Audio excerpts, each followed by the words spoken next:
What's good, gamers? Blood941 here. Welcome back to the Destiny content. Hopefully I can keep this consistent for a little bit. I don't think the next video will be, but for now, I'm working on something. So today, we're going to be talking about a new weapon that got added in the final shape called the Riposte. Riposte? I don't know. I played Darkest Dungeon and I still don't know how to pronounce it, so we're going to commit to Riposte. And I'm going to probably say it the other way, because it's my video, fuck you. But before we get started, if y'all could click the subscribe button, hit the bell, that'd be really cool. I upload 2 videos a week. I'm trying to do more Destiny stuff, but at this point I just want to get videos out, so, thanks. So the Riposte, what is it? Well, it is a 720 lightweight auto rifle. It's the only one in the game. It does void damage, so it's in the energy slot. It drops from competitive after running your placements, then after 3 games on each character every week after, which, by the way, thank you Bungie for making it drop immediately instead of after 10 total matches like last season's. I was resigned to having to slog through before getting footage, but man, was that a pleasant surprise. Because it is the only lightweight auto rifle in the game, it's really hard to compare it to anything, but it does share the same slot as other auto rifle powerhouses like Positive Outlook, the Summoner, and No Hesitation. Best frame to run it against, though, would be probably the rapid fire frame. I don't know, it's different, but statistically it's similar. It feels kind of weird. If you think this is valid, then great. I'm not really attached to this comparison, and I'm very much willing to be wrong about it. You've got Rufus's Fury, which is from Root of Nightmares, Dark Decider, which is an Iron Banner weapon, and Veiled Threat, which is new this season. Or, I guess, episode. I don't fucking know. There's no difference, and some stuff in-game refers to the episode as a season, so whatever. Compared to those 3 weapons, though, it's got the highest range, it's tied for the 2nd best stability, but it has the highest zoom. It's a 17. Now, zoom doesn't really have any effect on the stats of the gun anymore. The Riposte is middle of the pack for these weapons, which is probably why it has the stock options in the origin trait column, boosting up either handling or stability rather high and getting a nice way to address recoil direction without using arrowhead break. That's nice. It's kind of easy to get a harder recoil direction on this weapon. Now, I would normally start talking about how the Riposte can't get enhanced stats unlike Rufus's or Veiled Threat, since Veiled is craftable. But rejoice, my dear viewers, Bungie has added enhancement to some weapons, including some that previously didn't have it. The Riposte is included in that list. So it can get enhanced perks and stats, and can be brought up ever so slightly, so that's pretty nice. I mentioned it a little bit earlier, but right off the bat, something feels a little off with this archetype. It might be the low range stat, but this gun doesn't feel sticky in the same way other auto rifles and SMGs do. I also really dislike the firing sound they gave this weapon. Pretty sure it's the default noise they use when the auto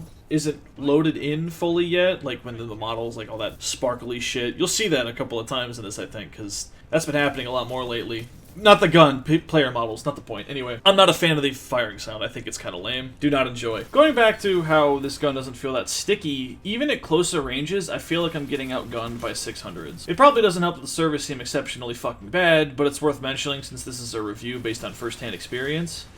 I will tell you right now, and it's no surprise to anybody, the Riposte will not outshoot a Kvostov. That gun is kind of slapping right now. It won't outshoot a Summoner, it won't outshoot a Prosecutor, this will not kill them. Alright, so let's get into the perks. Looking over column 3, we've got Repulsor Brace, Tap the Trigger, Enlightened Action, Zen Moment, Killing Wind, and a new one, To the Pain. Repulsor Brace probably got a bit better with Prismatic's existence, generating so many different effects and abilities, but I really don't want to rely on too much setup in order to have a perk.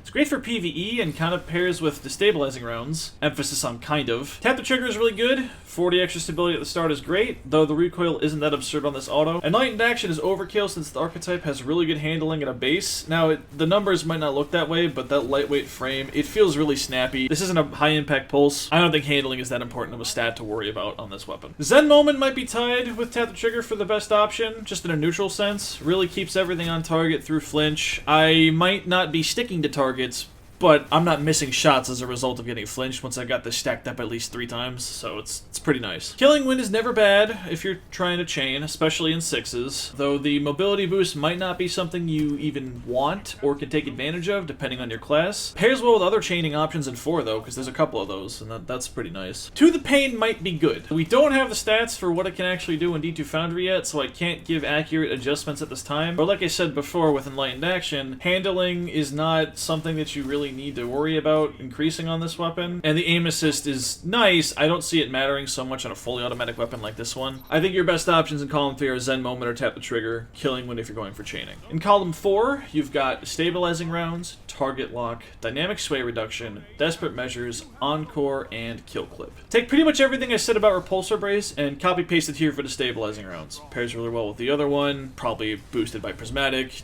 etc. You've seen that section of the video already. Target lock is actually pretty nice, even if the mag size is kind of large. Pairing it with Knucklehead Radar and not missing a shot gets you 26 damage crit, and that's not bad at all. Brings your optimal time to kill down to 10 crits in 3/4 of a second at all resiliences. Not meta-defining, but it's a lower damage auto rifle. You're not breaking new ground or fighting off the summoner with Onslaught active. Dynamic Sway Reduction is a perk that I love and cannot speak to enough. You will stay on target and your shots will be very precise, even if you miss initially. This can run the same multi-mock roll that I really, really love. I don't know if it is that necessary, to be honest with you. This thing doesn't have very much recoil. The DSR will help if you're concerned about that or if you have a bad recoil direction. Desperate Measures isn't bad.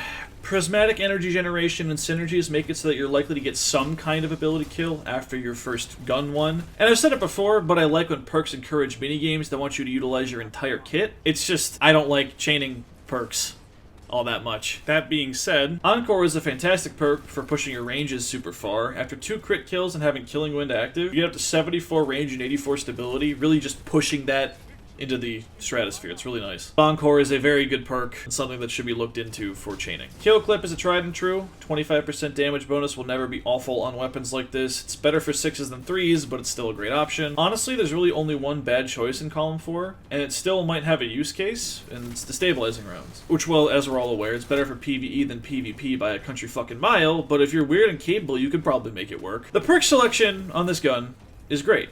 No origin trait, but to be honest, I don't think I want one. I don't really enjoy One Quiet Moment, handling and reload, or dump stats on this weapon. The extra stability you're handling from the stock options, while I said one of them is not as valuable, boosted stability is pretty good. I spent a bunch of time trying to figure out what I should pair the Riposte with. It's an auto rifle, so you can go any direction. But I wanted something with higher range that does some kind of darkness damage in order to fill Transcendence faster. A special weapon doesn't deal instances of damage at a high enough rate for my liking, so I went with a primary weapon. You'll already have seen it a bunch based on these clips, but the Adept Prophet from my first weapon review fit the bill perfectly. I'm also actually using Demolitionist on it now, too, so I can get my grapple back quickly. Honestly, it just fell right into place. Round Robin from Neomuna slaps as always. Like I said before, though, you could pair this with whatever you want to. It's the best part of our auto rifles. They're very versatile, they fit into any build. Shit, the Revamp Better Devils does strand damage and has some interesting rolls, so if you're going to be going for this, you'll probably have some engrams you can trade at Shacks for it. Why not give that a look? Speaking of playing so much comp, though, who the fuck thought that Clash was a good idea as a competitive game mode? This shit is so goddamn slow, and it pops up all the time. I checked my match history, 6 of my 7 placement matches were Clash. Please let me play Collision or Elimination.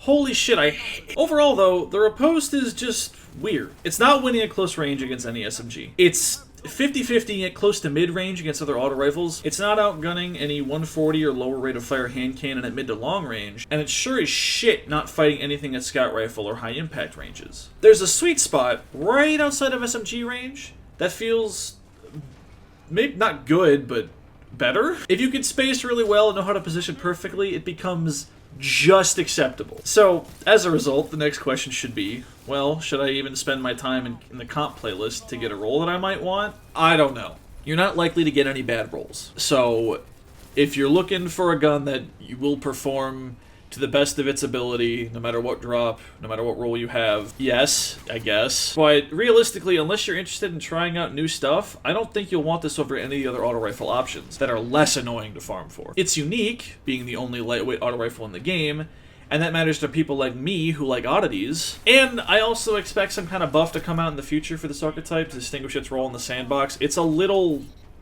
like I said, it doesn't really do anything specifically well. SMGs are just kind of better, and other auto rifles have more range. I don't know. It's got great perks, but it's got a really weird feel, though. So, if that's what you're into, go for it. Otherwise, spend your time on other auto rifles. This one's for the freaks. But with that being said, that's gonna be it for me today. If you guys are feeling the new Riposte, let me know how it's treating you in the comments down below. If I'm sleeping on a perk combination, I'd love to hear about it as well. Thank you for watching. Thank you for listening. Have a wonderful day.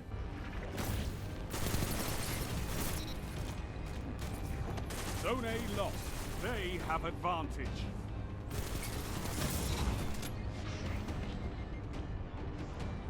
A minute. Hold strong, and this battle is yours.